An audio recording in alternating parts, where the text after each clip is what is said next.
pas venu parce qu'on voulait du travail. On est venu parce qu'on aimait. Aujourd'hui, tu passes 5 tests, 10 tests. Tu veux du travail pour avoir l'argent. Peut-être après l'amour naît, du métier naît pour ceux qui sont bien éduqués. Mais en ce temps-là, nous, on ne passe pas 1000 concours. Si tu pars, tu as échoué, l'année prochaine, tu repasses. Parce que tu veux ça.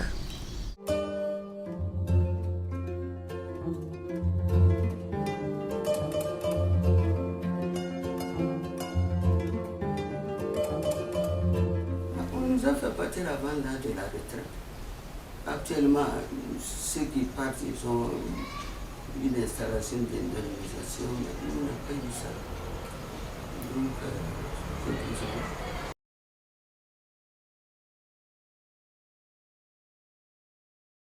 Le 11 août 1994, il avait 53 ans. Et on a dit que les gens de 53 ans devaient partir à la retraite. Donc je me suis dit, je ne vais pas me laisser embrigader, l'argent est bon. Mais quand tu manges l'argent après ta retraite, on lance un ordre de recette contre toi. Et tu dois payer ça dans une pension qui est minable. Et tu dois encore payer un gros crédit pendant longtemps. Donc ça veut dire qu'à un moment donné, les pantalons flottent, les chemises flottent. Et à la maison, ça ne va pas. Bon, bref, je suis parti comme ça. Moi, pratiquement, on nous a rétrogradé avant de nous. Parce que la lutte nous avait fait monter. Mais moi, on m'a rétrogradé avec quelques gens avant de nous mettre à la retraite. Je crois que c'était à 53 ans, non. Les infirmières tricoteurs, les sages-femmes, quoi et quoi, à Bala. Alors, on nous a mis en retraite.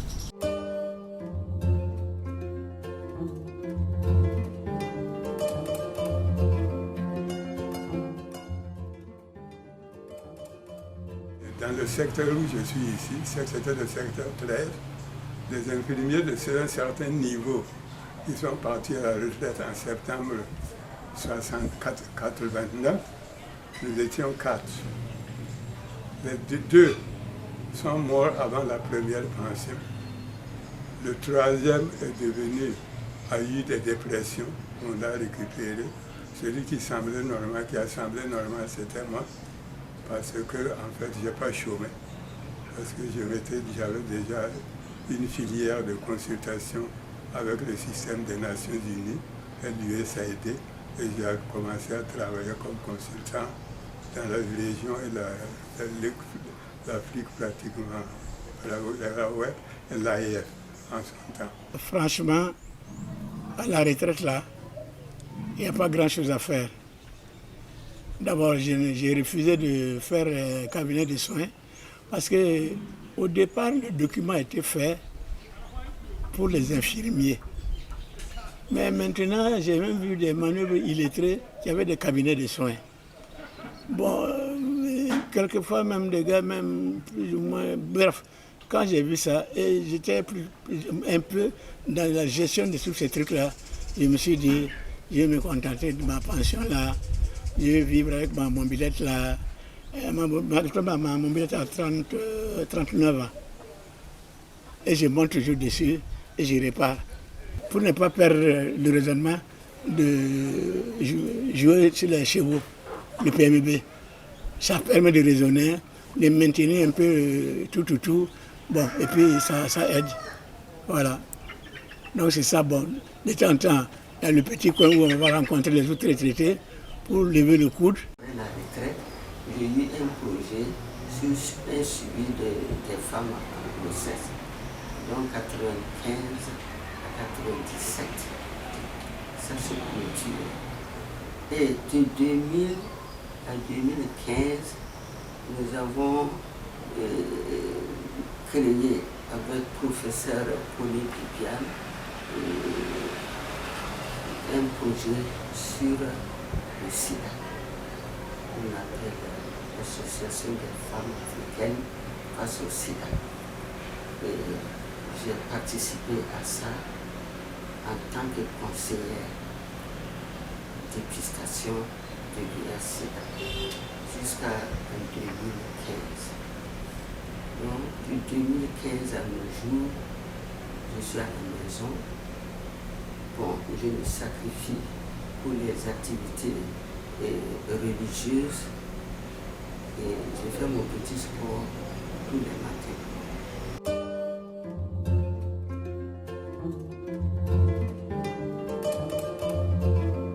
Les infirmiers d'État, son temps était en C. On commençait en C dans les années 75. On a lutté pour aller en B. Ça a été très dur. Mais ce qui nous a permis de progresser en son temps, c'est parce que nous insistions beaucoup sur la qualité des services et sur la qualité des formations. Et quand nous avons revendiqué, la population était en notre faveur. Donc c'est ça qui a été un peu la voie du succès, la progression des infirmiers en A et B. Le jour où on nous a intégrés en A1 comme conseiller de santé, un infirmier en A1. Toujours pour dire qu'il y a des médecins qui avaient écrit des lettres pour dire qu'un infirmier ne peut pas aller en A comme eux, quoi. Bon, bref, ils ont tout fait, mais pratiquement, le jour où on a donné ces papiers-là, c'est mon plus beau souvenir. Parce que commencer en C et arriver en A1, il faut le faire. À notre temps-là, quand une infirmière accouche, mais dès que nous soignons, tout le monde est là-bas. C'est la joie, c'est tout. Si c'est au dispensaire, à l'hôpital, là, tu es malade, tu vois même ceux qui sont des gars là, qui te connaissent là, ils finissent de travailler, ils viennent à côté de ton lit, ça discute, ça fait rire. Mais maintenant, c'est plus ça. C'est le monde d'argent. Je ne suis pas la personne qui est en train de ressasser mes souffrances. Je ne les retiens pas beaucoup. Je retiens plutôt souvent les succès qu'on a pu engager. Vous savez qu'à l'ENSE, on recrute les gens auprès de leurs parents. C'est le recrutement parallèle. Les autres écoles le font aussi, mais ça a commencé à l'ENSE. Nous avons fait l'étude économique pour que les parents puissent payer à leurs frais les études de leurs enfants à l'ENSE. Donc il y avait une motivation, c'est parce que en son temps, avec ce qu'on appelait un peu la garangose, on trouvait les écoles très qui grugeaient le budget. Et les gens ne savaient pas que les écoles pouvaient s'autofinancer. Okay. C'est comme ça que pour améliorer la situation de l'ENSP, nous avons initié de faire le fait des recrutements parallèles. C'est comme ça que les militaires qui faisaient leur formation en France, on refond leur formation à l'ENSP. C'est comme ça que 5 amis fait ses formations à l'ENSP. C'est comme ça que la Caisse de sécurité sociale aussi a envoyé des gens formés à l'ENSP. C'est en 1976 aussi que j'ai amené, je crois que c'est en septembre 1976, que les élèves infirmiers d'État sont entrés à l'école de santé publique. On commençait à l'occuper. À ce moment, je crois que ça s'appelait, l'école était baptisée Albert Quenon. Les infirmiers d'État, son temps était en C. On commençait en C dans les années 75. On a lutté pour aller en B. Ça a été très dur. Donc je retiens surtout ce petit succès-là que nous avons eu. Mais sinon, je n'ai pas en mémoire d'avoir particulièrement souffert en dehors de, comme je dis souvent, le problème financier. Mon plus mauvais souvenir, c'est quand j'ai été enlevé de l'école comme étant mauvais élément et remis à la direction de la santé publique. Et une lettre confidentielle demandait comment on m'a fait en brousse. Et moi, j'avais déjà fait la brousse. Donc, heureusement que le docteur Compaoré était fâché que si on lui donne du personnel, qu'on lui donne du personnel et qu'on lui colle la paix de laisser faire ce qu'il veut de ses personnels. Mais on n'a pas lui proposé qu'on envoie ces gars-là en brousse. Voilà. Là, c'est le plus mauvais souvenir. Mais nous sommes collègues. On bavarde, on rit. Mais franchement, non, ça, je n'ai pas avalé ça. Moi, une fois, j'ai deux choses qui m'ont choqué. Moi, à la mutinerie de 2002 ou 2000 combien, et puis les choses, c'est pas la mutinerie, c'est les balles qui sont éclatées au cas là. Nous avons reçu des obus ici dans nos maisons. Les femmes du camp couraient pour venir se cacher dans nos maisons. Donc moi, je suis restée comme ça jusqu'au matin. Et j'étais vraiment paniquée. Quand on a pris ma tension, la voisine est venue prendre ma tension. Et elle dit qu'elle n'osait pas me dire que de donner l'adresse des enfants. Là. J'ai donné la première. Et on est venu me prendre à déposer dans une clinique. Là. Maintenant, j'étais là, couchée. Et le soir, celui qui devait descendre, il est venu pour me placer. Le soir, il était là à chercher la veine. Et voilà son remplaçant, il est venu un peu en retard. Il vient de le joindre. Il avait les lunettes sur la tête comme ça. Tout est poussière. Il vient, il jette c'était au moment du foie, son pullover comme ça. Il dit, vas-y, je vais te remplacer. Je dis quoi? Avec cette poussière-là, allez-y, prenez votre blouse, habillez-vous avant de venir. Moi, j'ai fait plus de 30 ans ici, dans le service de la santé. Je n'accepte pas ça. Il est parti s'habiller. Il est venu trouver que l'autre a fini. Moi, quand je pars à l'hôpital maintenant, je ne veux pas dire que je suis infirmière. J'ai travaillé à l'hôpital. Parce qu'on va te mettre de côté. On a peur de toi, on te met de côté. Plusieurs fois, j'ai fait l'hôpital. Je me garde. Si ce n'est pas quelqu'un qui vient dire que c'était une infirmière, je ne veux pas. Je dis aux enfants, ne dites rien. Comme ça, j'évite ce que je dois éviter, puis je gagne ce que je dois gagner. Autrement dit, tu es là comme un paquet, c'est pas le médecin qui vient. Personne ne s'occupe de toi. Toutes les vieilles personnes de la santé se plaignent de ça. Parce que quand tu vois quelque chose qui ne va pas, il ne faut pas le dire. Si tu le dis, c'est fini. Toi, tu es mis à l'écart. Deuxième chose, mon mari, quand il était sur son lit de mort à l'hôpital, aux soins infectieux, là derrière, là, parce qu'il faisait la prostate, urologie. Voilà un qui vient pour... la voie était perdue.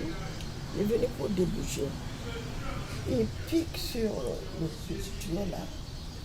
Et puis, son téléphone a sonné. Il retire l'aiguille. Il enlève son portable pour écouter. J'ai attrapé. Et puis quand il a fini, il voulait le faire. J'ai attrapé sa main. Il voulait que je vous donne une gifle. Il dit pourquoi? Je dis mais regarde-moi, je suis infirmière, il est infirmier. Toi, tu as piqué. Tu as commencé à déboucher. Ça sonnait. Tu ne termines pas. Tu défonces et tu veux écouter. Que depuis ce matin de M. Lambert, mais pourquoi tu n'as pas rappelé à ce moment? Tu as attendu être sur un malade pour retirer ton aiguille et puis écouter, je vais porter plainte contre toi. Pardon maman, pardon maman. Je dis bon, c'est parce que je montrais que je suis infirmière. Si je t'avais laissé, tu allais faire la bêtise. C'est des microbes que tu vas mettre dans sa veine, c'est pas bien. Même s'il doit mourir, que ça ne soit pas encore quoi qui complique la situation. Là, quand il y a un de ses copains retraités, il s'appelle Georges, il était au cabanon là, il est en retraite. Un de Kaya là, il est venu pour la visite, mais Georges, les enfants là, c'est devenu comme ça. Que tu n'as rien vu, Rachel. Ça là, ce n'est rien ça. Il y a beaucoup de choses qui se passent, c'est pas bon. Mais on ne peut rien dire. Quoi? On ne peut rien dire. Et vous allez laisser continuer comme ça. Quel mec qui va s'occuper de ça? Les médecins, ils s'évadent, ils sont dans les cliniques pour travailler, avoir leur argent. Alors, c'est pas eux qui vont surveiller les infirmiers qui sont là. C'est eux qui font tout. Et il se débrouille comme ça. Je dis quoi? Ça, ce n'est plus la santé.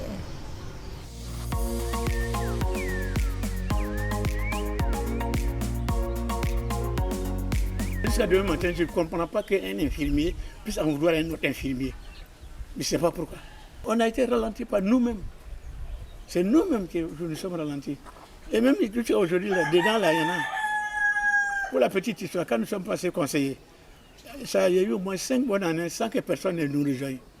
Mais il y a des gars qui disent que non, que voilà, que ce sont des quoi, ils sont rentrés là, qu'ils ont fermé la porte pour que personne n'y aille. C'est quelle porte on a ouvert même? On a ouvert qu'une porte. Et effectivement, je voyais les gens se plaindre qu'on veut supprimer le corps des conseillers de santé. En ne leur faisant pas passer un peu, ne pas les faire passer en paix. J'ai dit, je recommence, ce ne sont pas en général les gens qui sont extérieurs à la profession qui font les difficultés. C'est dans la profession, dans la santé même que nous faisons des difficultés. À cause du syndicat là, nous n'avons jamais été décorés. Jamais.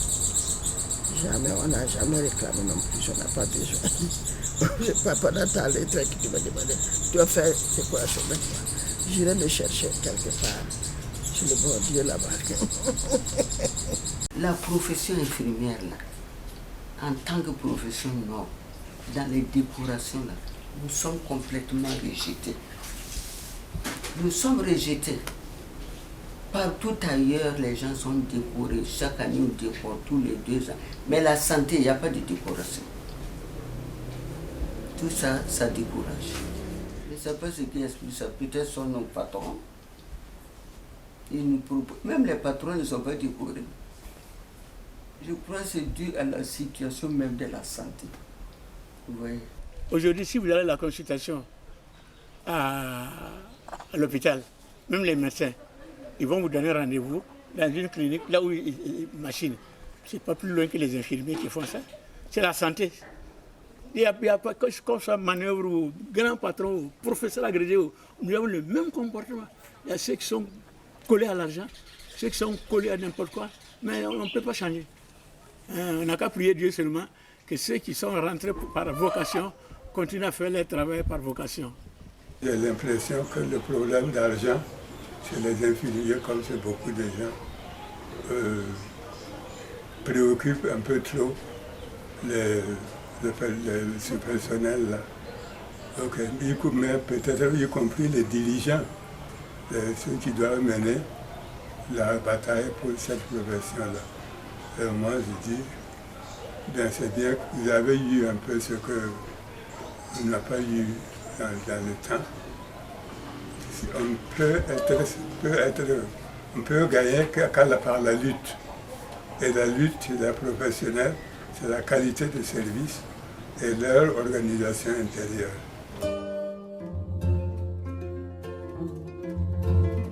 Si tu aimes le travail là, aimez les malades. Hein? Aimez ceux qu'on vous a confiés et travaillez dans la conscience. Aujourd'hui, on parle de l'argent. On entend qu'on vend des seringues.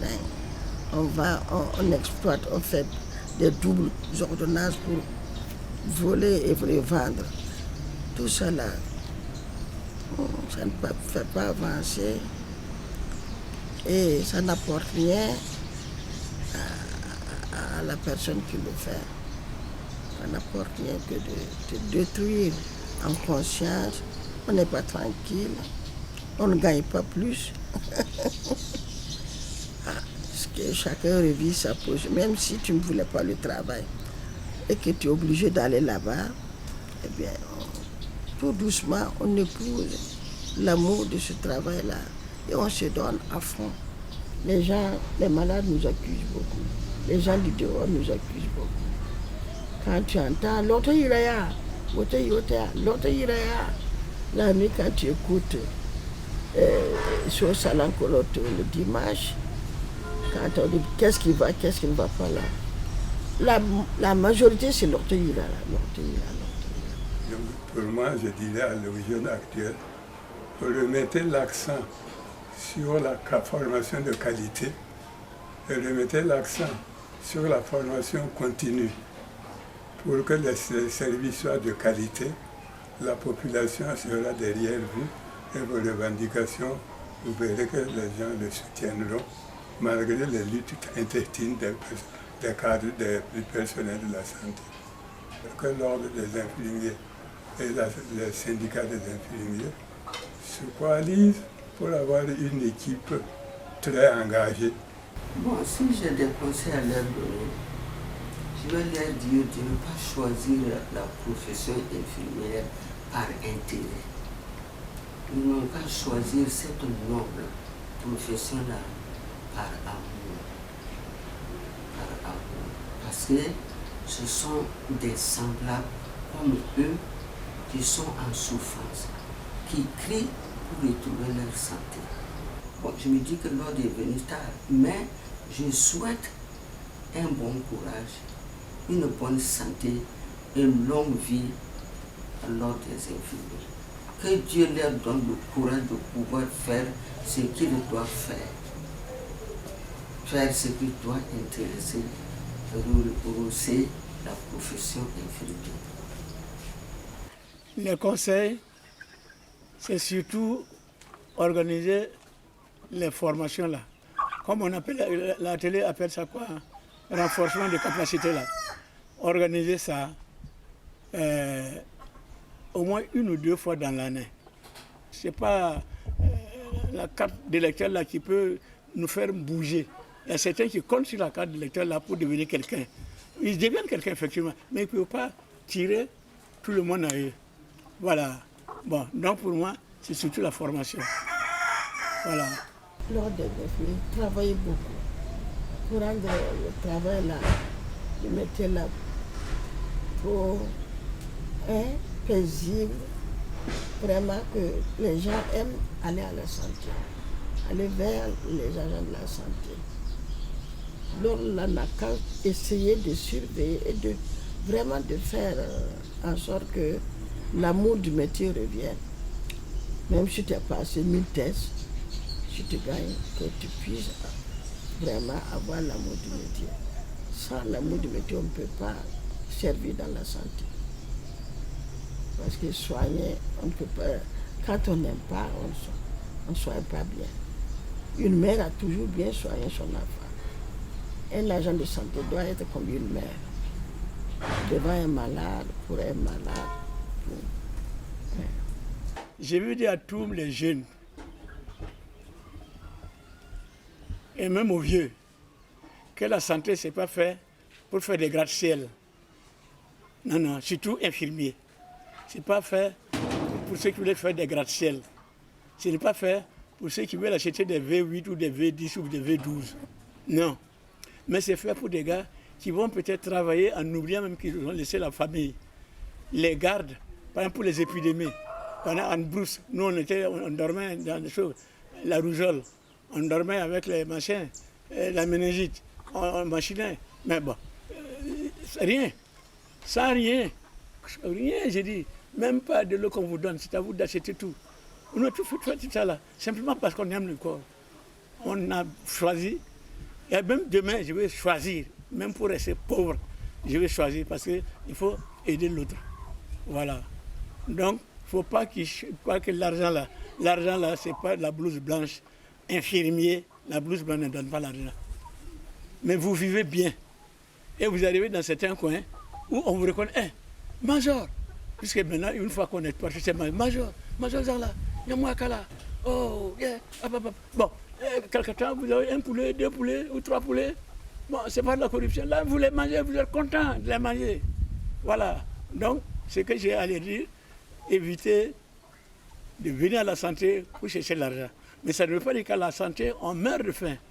Travaillez correctement, soyez correct. Et même en dehors du travail, vous allez recevoir vos récompenses. Et en tout cas, c'est à ce moment même qu'on est content d'être infirmier. Travail là, en tout cas moi, même si c'est à recommencer, j'aime la santé. J'aime soigner. Parce que même si l'État ne donne pas assez d'argent, quand tu soignes quelqu'un qui le guérit, ou tu sauves quelqu'un d'une situation, il ne peut pas oublier. Chaque fois qu'on te raconte, hey, tu sais, c'est toi qui avais accouché l'autre, hein? Tel enfant, c'est toi qui l'avais. À mon accouchement, c'est toi qui m'as assisté. Ou bien nous sommes venus au dispensaire, voilà ce qui s'est passé. Ça te réjouit, tu dis, ah bon, tu ne te rappelles même pas. Mais la personne n'oublie pas. C'est quelque chose. Hein?